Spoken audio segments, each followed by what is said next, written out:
When most people think of castles, the chances are they think of Disney princesses, knights in shining armor and, of course, our very own royal family. But, beyond all the grandeur, there's one thing very commonly associated with castles, and that's whether or not it's haunted. It has long been said that the Queen's current residence, Windsor Castle, is the most haunted of all the royal residences, with more than 25 paranormal experiences involving ghosts and spirits having been reported. However, according to My London, there's one royal residence, which the Queen has never lived in, which is said to be haunted by the ghost of her scandalous relative, and it's not even a castle. York Cottage is a relatively humble home, for royal standards, situated on the grounds of Sandringham Estate, which was originally built as an overflow for the main Sandringham House. In 1893, the house, which is sometimes referred to as the Bachelor's Cottage, was given as a wedding gift by King Edward VII, then Prince of Wales, to his son and new daughter-in-law, the Duke and Duchess of York, who would later become King George V and Queen Mary. Prior to this, York Cottage had been lived in by Prince Albert Victor, the eldest son of King Edward VII, until his death in 1892 from influenza. King George V and Queen Mary loved living in the cottage, where 5 of their 6 children were born, as they preferred to live a simpler life, with the king once describing the home as resembling 3 Merry England pubs joined together.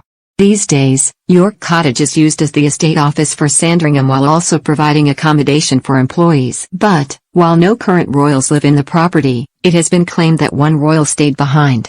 Prince Albert Victor, Duke of Clarence and Avondale, was born on January 8, 1864 at Frogmore Cottage in Windsor but spent many years living at York Cottage. The great-uncle to the Queen was a controversial figure, having once been a key suspect in the Jack the Ripper murders and also thought to be involved in the Cleveland Street scandal of 1889.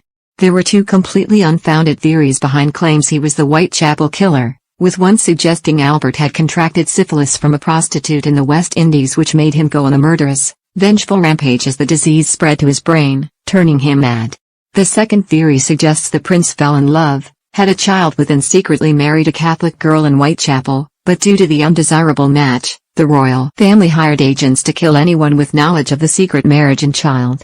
However, the prince, who was known as Eddie, to family and friends, was actually 500 miles away with his grandmother, Queen Victoria, in Balmoral, Scotland, on the night of the double murder, proving he could not be the killer.